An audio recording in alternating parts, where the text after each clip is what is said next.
हरि ओं श्री गुरुभ्यो नमः।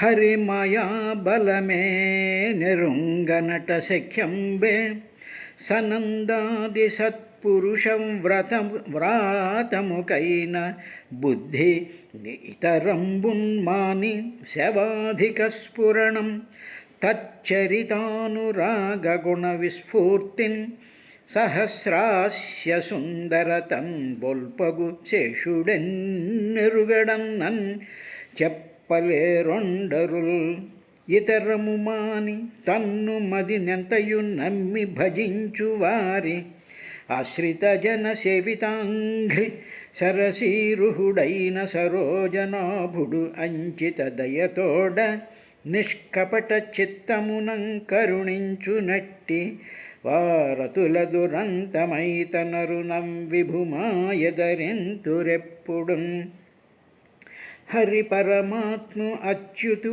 అనంతుని చిత్తములో తలంచి సుస్థిరత విశోక సౌఖ్యముల చెందిన ధీనిధులు అన్యకృత్యముల్ మరచియు చేయనొల్లరు తలంచిన నట్టిదై ఔ సురేంద్రుడుం బరువడినుయి ద్రవ్వినే పిపాసితుడై సలిలాభిలాషతన్ సర్వఫలప్రదాతయును సర్వశరణ్యుడు సర్వశక్తుడున్ సర్వజగత్ప్రసిద్ధుడును సర్వగతుండగు చక్రపాణి సర్వశరీరులన్ నిగమ సంగతి జంది విశీర్యమాణులై పర్వినచో నభంబుగతి బ్రహ్మము తాచ్చడకుండునెప్పుడన్ కారణ కార్యహేతువగు కంజదళాక్షుని కంటే అన్యులు ఎవ్వారును లేరు తండ్రి భగవంతుననంతుని విశ్వభావనోదారుని సద్గుణావళులు ఉదాత్తమతిన్ కొనియాడకుండినన్ చెరవు చిత్తముల్ ప్రకృతి చందని నిర్గుణమైన బ్రహ్మమున్ నిగమార్థ ప్రతిపాదక ప్రకటమై నిర్వాణ సంధాయిగా భగవంతుండు రచింప భాగవత కల్పాక్ష్మాజమై శాస్త్ర రజిగరిష్టంబగు ఈ పురాణ కథ సంక్షేపంబుగా చెప్పితిన్ జగతిన్ నీవు రచింపు దీనిని అతి విస్తారంబుగా పుత్రక.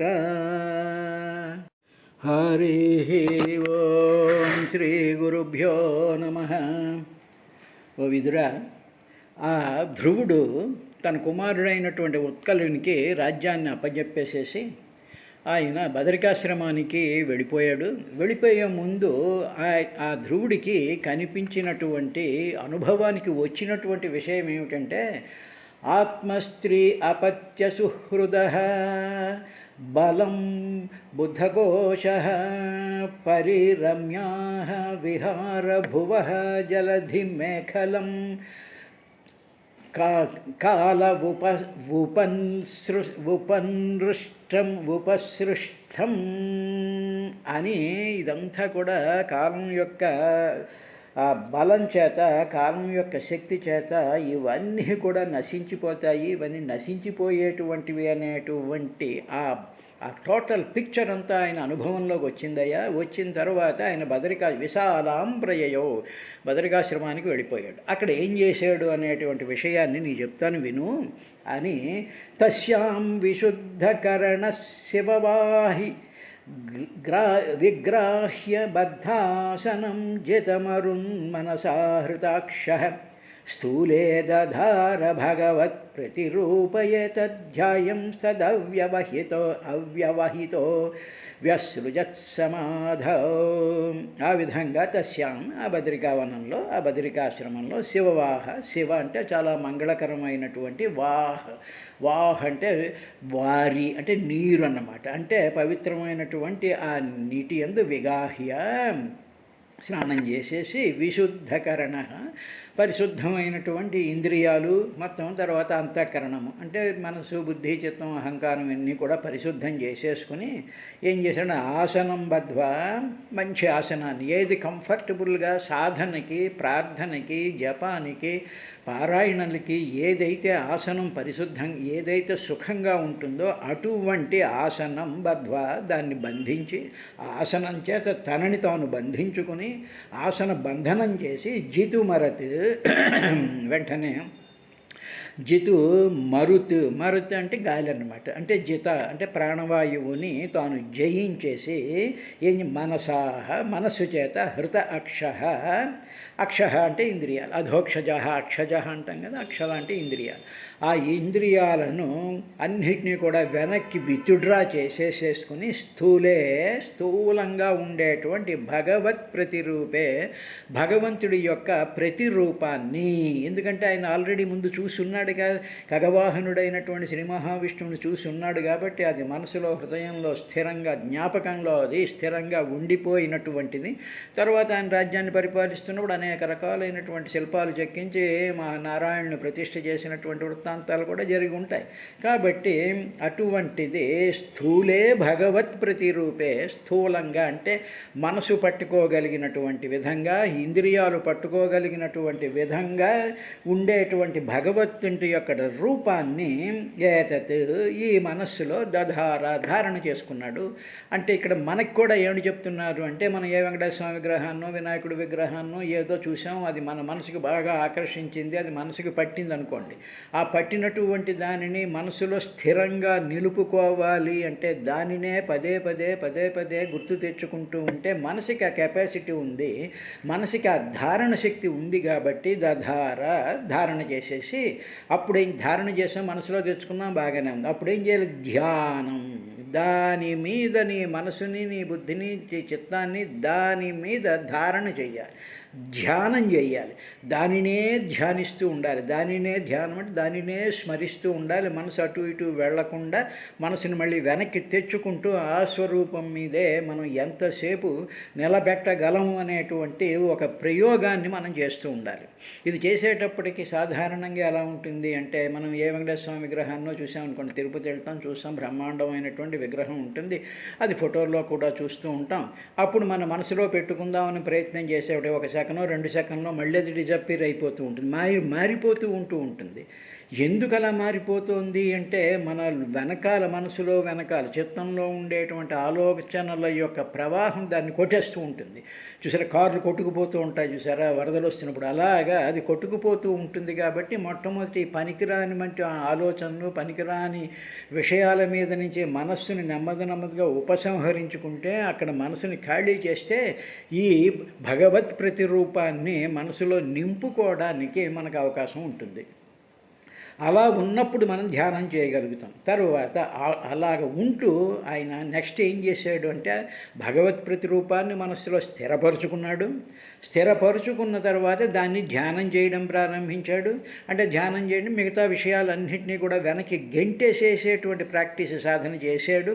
చేసేటప్పటికి ఇంక స్థిరంగా ఒకే ఆలోచన, ఒకే భగవత్ ప్రతిరూపం ఒకటి మాత్రమే ఉంది. మనం ఏం చేస్తూ ఉంటాం అంటే, గుళ్ళోకి వెళ్తాం, గుళ్ళోకి వెళ్ళేదో భగవంతుని చూద్దాం అనుకుంటాం. ఈ లోపల తెలిసిన వాళ్ళు, తెలియని వాళ్ళు, అయ్యోయ్యో వీడిని చూసి చాలా కాలం అయిపోయిందే అని చెప్పేసేసి వాళ్ళ ప్రతిరూపాలు, వాళ్ళ రూపాలు, వాళ్ళ ఆకారాలని మనసు నిండా నింపేసేసుకుని ఆ భగవత్ ప్రతిరూపం మీద ఏమాత్రం శ్రద్ధ లేకుండా ఉంటాయి. మనం ఇంటికి వచ్చేటప్పటికి ఆ రూపాలు, ఆ మనుషుల కబుర్లు, ఇవే కనిపిస్తూ ఉంటుంటాయి. తిరుపతిలో ఉన్నాడు క్యూలు, అక్కడ లడ్డూలు, అక్కడ ఉండేటువంటి షాపింగ్ కాంప్లెక్స్లు ఇవన్నీ ఉంటాయి. భగవంతుడు ప్రతిరూపం ఇటు అటు వెళ్ళిపోతూ ఉంటుంది. కాబట్టి ఇది చెయ్యకూడదు. గుడికి వెళ్ళావు అంటే భగవంతుడి యొక్క స్వరూపం మీద, విగ్రహం మీద, దాని మీద ధారణ చేసి అది మనసులో నిలవాలి అని కోరుకుంటూ ఉండాలి తప్ప ఇటు అటు పరిగెత్తేటువంటి విధానాన్ని చేసినట్లయితే అది వ్యవహితం అయిపోతుంది, భేదం అయిపోతుంది. అంటే ఇవన్నీ మిగతావన్నీ వచ్చి పడిపోతుంటాయి. అందువల్ల ఆయన ఏం చేశాడు, ధ్యానం చేస్తూ అవ్యవహిత, భేద దర్శనం లేనటువంటి వాడవయ్యాడు. అంటే ఎప్పుడైతే ఈ రూపం స్థిరంగా మన మనసులో ఉండిపోయి ధ్యానం చేస్తున్నామో, ఒకసారి కళ్ళు తెరిచి చూసేటప్పుడు అదే ధ్యానం చేసాం కాబట్టి ఎదురుగా ఉండేటువంటి చెట్టు కూడా ఆ రూపంలాగా మనకు కనిపిస్తూ ఉంటుంది. ఆ అలవాటు చెయ్యడాన్ని అవ్యవహితం అంటారు. అలాగ ధ్యానం చేస్తూ అదే దాన్ని పెట్టుకొని చూసాము అంటే మనకి అది అలవాటయ్యి ఎదురుగా కనిపించేటువంటి వాటిల్లో కూడా అవ్యవహితం, భేద దర్శనం లేనట్టు అవుతుంది.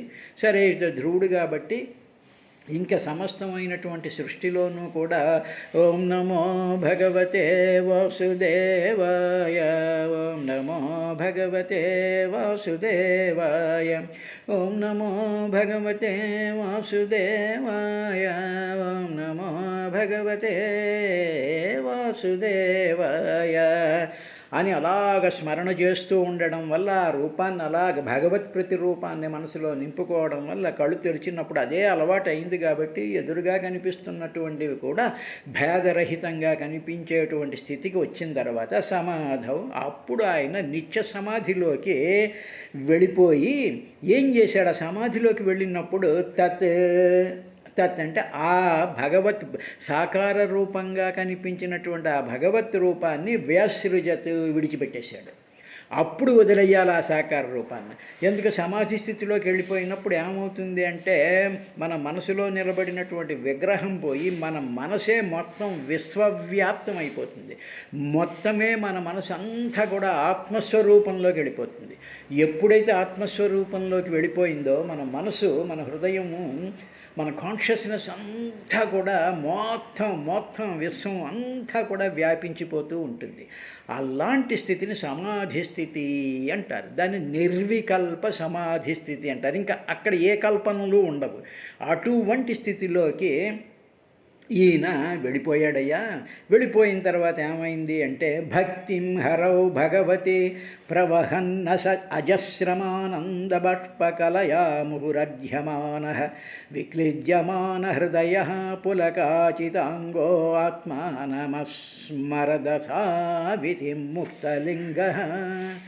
అప్పుడు హరౌ భగవతి, భగవంతుడైనటువంటి శ్రీహరి యందు అజస్రం, నిరంతరంగా అన్నమాట, ఇంకా అడ్డు ఆపు లేకుండా ఇంకా శ్రీహరే శ్రీహరే శ్రీహరే అనేటువంటి భక్తి, ఆ భావనను, ఇక్కడ భక్తి అనేటువంటిది ఒక భావన, ఆ భావన ప్రవహన్, అదంతా కూడా దృఢంగా నిలిచిపోయింది తన మనసులో. ప్రతి జీవకణంలోనూ, ప్రతి ఆలోచనలోనూ, ప్రతి దాంట్లోనూ కూడా హరౌ భగవతి అజస్రం, అదంతా నిరంతరం నిలిచిపోయింది. ఉదాహరణకి ఒక పెద్ద వరద వచ్చేస్తుంది అనుకో, నీరంతా అలాగా ప్రవాహ రూపంలో కొట్టేసినట్టు తన మనసులో ఉండేటువంటి ఇంద్రియాల ద్వారా బయటికి వెళుతూ ఉండేటువంటి ఆ తెలుసుకునేటువంటి జ్ఞానస్వరూపం అంతా ఒక ప్రవాహం కింద వెళ్ళిపోతూ ఉంటే ఆ ప్రవాహం అంతా కూడా హరౌ భగవతి, భగవంతుడి యొక్క రూపం కిందే కనిపించడం ప్రారంభించేటప్పటికీ అప్పుడు ఈ భక్తి భావం వల్ల ఆనంద బాష్పకలయా, ఆనంద బాష్పములు కన్నీటి చేత ముహు అలా కంటిన్యూస్గా కన్నీరు కారిపోతూ ఉంటుంది. కారిపోతూ ఉండేటువంటి అధ్యమాన, అలా కన్నీరు కారిపోవటం ఎప్పుడు వస్తుందంటే పరవశుడైపోయాడు. ఆ పరవశత్వంలో ఇంకా పరమాత్మే తనలో లీనమైపోయేటప్పటికి, పరమాత్మనే కౌగిలించేసుకుని పరమాత్మ స్వరూపమే తానైపోయేటప్పటికీ మన శరీరంలో ఉండేటువంటి ఆ పదార్థం అంతా కూడా కరిగిపోయి, పూర్వ వాసనలన్నీ కరిగిపోయి కన్నీటి రూపంలో బయటకు వచ్చేసి ఒకానొక ఆనంద పరవశత్వం కలిగిపోయినటువంటి వాడై విక్లిజ్యమాన హృదయ. అప్పుడు ఏమైంది అంటే దృఢంగా ఒక సాలిడ్గా ఉండేటువంటి హృదయం, విక్లిజ్యమాన హృదయ, ఆ హృదయం అంతా కూడా ద్రవ రూపంలోకి వచ్చేసిందిట.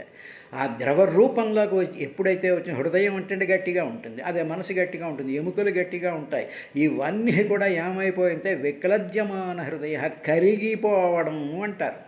అందుకనే చూడండి, మనకి ఇష్టమైనటువంటి వాళ్ళు చాలా కాలం తర్వాత వచ్చేటప్పటికి మా హృదయం కరిగిపోయిందండి, మీరు చాలా కాలం తర్వాత వచ్చారు, మిమ్మల్ని చూసేటప్పటికి ఏమిటో నా ఇదైపోయింది అని వెర్రి మాటలు మాట్లాడుతూ ఉంటాను చూసారా, సామాన్యమైనటువంటి దరిద్రులైనటువంటి మానవుల్ని చూసి. అలా కాకుండా భగవంతుని చూసినటువంటి ఆ దాంట్లో తన శరీరం అంతా కూడా, హృదయం అంతా కూడా కరిగిపోయి, ఆ కరిగిపోయినప్పుడు ఏం జరుగుతుంది? పులక అంచిత అంగ, మొత్తం తన శరీరం అంతా కూడా పులకరింతలు పెరిగిపోయి, ఆ పులకరించల చేత ప్రతి అంగము కూడా, అంటే ఒంటి మీద ఉండేటువంటి రోమాల దగ్గర నుంచి, చర్మం దగ్గర నుంచి, లోపల ఉండేటువంటి సమస్త జీవకణాలన్నీ కూడా పులక అచిత అంగ, రోమాంచం అంతా వచ్చేసేసి అవయవాలన్నీ వచ్చేటప్పటికి ఏం జరిగిందంటే ముక్త లింగదేహం అంటే ఏమిటి? నేను శరీరము అనుకునేటువంటి భావాన్ని విడిచేశాడు. ముక్తలింగ, ఆ లింగ శరీరం, నేను మనసు, నా ఈ శరీరం నాది అనేటువంటి భావం ఎక్కడైతే ఉంటుందో దాన్ని లింగ శరీరం అంటే, ఆ లింగ శరీరాన్ని వదిలేశాడు. వదిలేసి ఆత్మానం అసౌ ఇతి న అస్మరత్, అస్మరత్, నేను దేహము అనేటువంటి విషయాన్ని పూర్తిగా మర్చిపోయాడు. ఈ పులకరింతలే పూర్తిగా నిండిపోయాయి. ఆ భగవంతుడే తన శరీరంలోకి వచ్చి తాను భగవత్ స్వరూపం కింద మారిపోయి, తాను పరిపూర్ణమైనటువంటి భగవద్భావంలోకి వెళ్ళిపోయేటప్పటికీ తాను ధ్రువుడు అనేటువంటి తన పేరు కానీ, తన యొక్క ఉనికి కానీ, తాను శరీరం అనేటువంటి ఉనికి కానీ కూడా లేకుండా ఆయన ఉండిపోయాడయ్యా విదురా. ఇది భగవంతుణ్ణి ఆ నామస్మరణ చేయడం వల్ల, దాంట్లో మనం అలాగ సాధన చేయగా ఈ విధమైనటువంటి స్థితి వస్తుంది అని చెప్పి, దానికి ప్రథమమైనటువంటిది ఏమిటి అంటే, ఫస్ట్ స్టెప్ ఏమిటంటే, ఈ నామస్మరణ నిరంతరం చేస్తూ భగవత్ ప్రతిరూపాన్ని మనసులో పెట్టుకుంటూ దానినే ధ్యానం చేసుకుంటూ ఉంటే ఈ విధమైనటువంటి స్థితి కలుగుతుంది అని మైత్రేయ మహర్షి విదురుడికి చెప్పిన తరువాత, సదర్శ విమానాగ్ర్యం నభసో అవతరతి ధ్రువ విభ్రాజయన్ దశ దిశో రకాపతిమిబోధితం. అప్పుడు కళ్ళు తెరిచాడు ఆయన. ఈ సమాధి స్థితిలోంచి బయటకు వచ్చాడు. బయటకు వచ్చిన తర్వాత ఎప్పుడైతే కళ్ళు తెరిచాడో, ఆ తెరుస్తూ ఉండేటువంటి సందర్భంలో ఆకాశం నుండి ఒక గొప్ప విమానం ఒకటి కనిపించిందిట. అది ఎలా ఉంది అంటే, అప్పుడే ఉదయించినటువంటి పూర్ణచంద్రుడి వలె ఉందిట. ఒక పూర్ణచంద్రుడు సడన్గా ఇలాగ మనకు తూర్పు దిక్కు నుంచి ఇలా వచ్చేస్తున్నాడు అనుకోండి, మీదకి వచ్చేస్తూ ఉంటే ఎంత ఇదిగా ఉంటుందో, అలాగా పూర్ణచంద్రుడిలాగా ఒక విమానం ఒకటి దిగిందిట. ఆ విమానం యొక్క ఆ కాంతులన్నీ కూడా అన్ని దిక్కుల్లోనూ కూడా వికసించడం ప్రారంభించాడు. మొత్తం ఆ దిక్కులన్నీ కూడా ఆ పూర్ణచంద్రుడి యొక్క వెలుగులు, వెన్నెలలో ఏ విధంగా అయితే మొత్తం ఆకాశం అంతా కూడా వెలిగిపోతుందో అలా వెలిగిపోయేటువంటి ఒక విమానం ఒకటి దిగడం చూశాట. సహా, ఆ ధ్రువుడు, నభసహ, ఆకాశం నుండి అవతరం అంటే దిగడం అనమాట, కిందకి దిగడం. అవతరత్ ఉదితం, ఎలా ఉంది అంటే ఉదితం, ఉదయిస్తూ ఉండేటువంటి రాకాపతిం ఇవ, పూర్ణచంద్రుడిలాగా, దశ దిశ విభ్రాజయతి, 10 దిక్కులని కూడా ప్రకాశింపజేసేస్తోందట. ప్రతి దిక్కు కూడా ఆ మహత్తరమైనటువంటి వెలుగులతో ఆ 10 దిక్కులు వెలిగిపోతూ ఉండేటువంటి విమానాగ్ర్యం, విమానాల్లో అతి శ్రేష్టమైనటువంటి విమానాన్ని దదర్శ, చూశాడయ్యా విదురా ఆ ధ్రువుడు. చూసేటప్పటికీ ఏం జరిగింది అంటే, తత్రాను దేవప్రవరౌ చతుర్భుజౌ శ్యామౌ కిశోరావరణాంబుజక్షణౌ స్థితావష్టభ్యగదాం సువాససం కిరీటహారాంగద చరుకుండలో. తర్వాత తత్ర, ఆ విమానంలో, చతుర్భుజౌ, 4 చేతులు కలిగినటువంటి, శ్యామవు, నల్లనైనటువంటి వర్ణం కలిగినటువంటి, కిషోరవు అంటే చాలా యంగ్గా ఉండేటువంటి, అంటే మంచి నూతన వయస్సుతో మిసమిసలాడిపోతూ ఉండేటువంటి, నల్లగా ఉండేటువంటి వాళ్ళు, అరుణ అంబుజ ఈక్షణం, ఎర్ర కలువలు తో ఉండేటువంటి ఆ ఎరుపుతనంతో ఉండేటువంటి కన్నులు ఉన్నాయి వాళ్ళకి. వాళ్ళు చతుర్భుజులైనటువంటి వాళ్ళు ఆ విమానంలో నుంచి ఈ చూసేటప్పటికి ఆ విమానంలో వీళ్ళు కనిపించారు. గదను చేతిలో గదను పట్టుకున్నారు. ఆ వష్టభ్య పట్టుకుని ఆ గదలు ఇలా పట్టుకుని స్థితౌ నిలబడినటువంటి అలా నిలబడున్నారు ఆ గదలో పట్టుకున్న ఆ విమానంలో వాళ్ళు. సువాససౌ మంచి వాసములు అంటే వస్త్రాలు, మంచి అద్భుతమైనటువంటి వస్త్రాలు కట్టుకున్నటువంటి వాళ్ళు ఒకసారి ఇలా చూసేటప్పటికి కిరీటహార అంగద చారు కుండలౌ దేవ ప్రవరౌ దదర్శ. మంచి దగదగ మెరిసిపోతూ ఉండేటువంటి కిరీటము, కుండలాలు, అంగదాలు, ఆభరణాలతో నల్లనైనటువంటి శరీరంతో గద పట్టుకుని ఉన్నటువంటి ఇద్దరిని, ఆ దూతలిద్దరిని, ఆ వర్ణంతో ఉండేటువంటి వాళ్ళు ఆ విమానంలో ఈయన చూశారట. చూసిన తరువాత ఏం జరిగింది అంటే విజ్ఞాయత ఉత్తమ గాయకింకరా అవభ్యుత్థిత సాధ్యస విస్మృతక్రమ నామాని గృణన్మధుద్విష పార్షత్ప్రధానానితి సంహతాంజలి. తావు అలా ఆ విమానంలో కనిపించినటువంటి తావు వాళ్ళిద్దరినీ ఉత్తమ గాయకింకరో, చాలా పవిత్రమైనటువంటి చాలా మంగళకరమైనటువంటి కీర్తితో వెలిగొందేటువంటి శ్రీహరి యొక్క కింకరవు, ఆయన యొక్క భటుల కింద, ఆయన యొక్క అనుచరుల కింద విజ్ఞాయ తెలుసుకున్నాడు. ఓహో, వీళ్ళ ఆకారాలు, వీళ్ళ యొక్క ఈ ఆభరణాలు, వీళ్ళ యొక్క అటైర్, వీళ్ళ యొక్క ఆ దేహాలు చూసేటప్పటికి డెఫినెట్గా వీళ్ళు శ్రీహరి యొక్క కింకర్లై ఉంటారు, ఆ లోకం నుంచి వచ్చినటువంటి వాళ్ళు ఉంటారు అని విజ్ఞాయ తెలుసుకొని అభిఉత్థిత వెంటనే సమాస్థితిలో ఉండి ధ్యానంలో ఉండేటువంటి వాడికి ఆ విమానం చప్పుడు వినపగానే కళ్ళు తెరిచి చూసేటప్పటికీ ఎదురుగా వాళ్ళు కనిపించేటప్పటికీ ఉత్థిత, వెంటనే ఉత్థిత పైకి లేచిపోయాడు.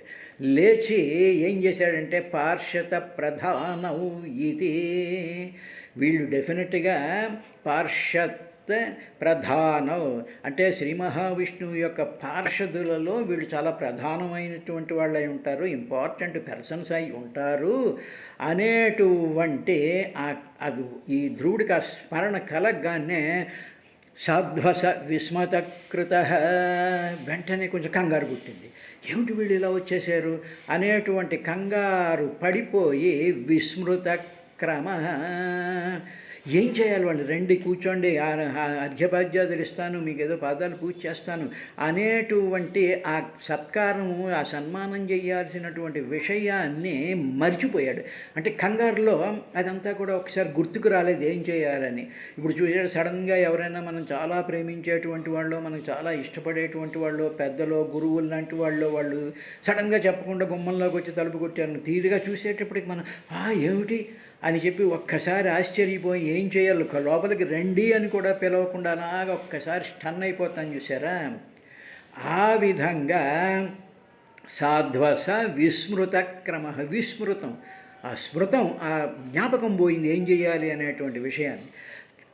అప్పుడేం మధుద్విష, ఆ మధువు అనేటువంటి రాక్షసుని సంహరించినటువంటి ఆ శ్రీహరి నామాని గృణన్, వెంటనే ఓం నమో భగవతే వాసుదేవాయ, ఓం నమో భగవతే వాసుదేవాయ, ఓం నమో భగవతే వాసుదేవాయ, ఓం నమో భగవతే వాసుదేవాయ, ఓం నమో నారాయణాయ, ఓం నమో నారాయణాయ, ఓం నమో నారాయణాయ.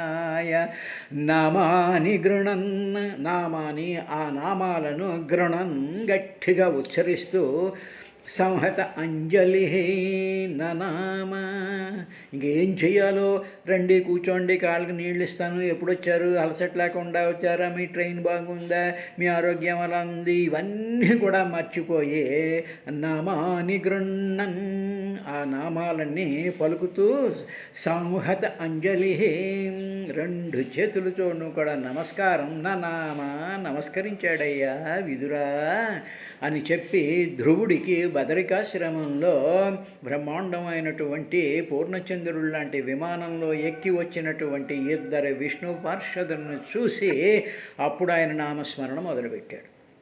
కాబట్టి మనము కూడా ఒక భయంకరమైనటువంటి సిచ్యువేషన్లో కానివ్వండి, సంతోషకరమైనటువంటి సిచ్యువేషన్లో కానివ్వండి, అనారోగ్యకరమైనటువంటి సిచ్యువేషన్లో కానివ్వండి, ఎప్పుడైనా సరే ఇటువంటి విస్మృతి కలిగినప్పుడు వెంటనే ఏం చెయ్యాలి అనేటువంటిది భాగవతంలో నామాని గృణన్, ఆ శ్రీహరి మధు ద్వేష నామాని గృణన్, మధువైరైనటువంటి శ్రీహరి యొక్క నామస్మరణ చెయ్యాలి.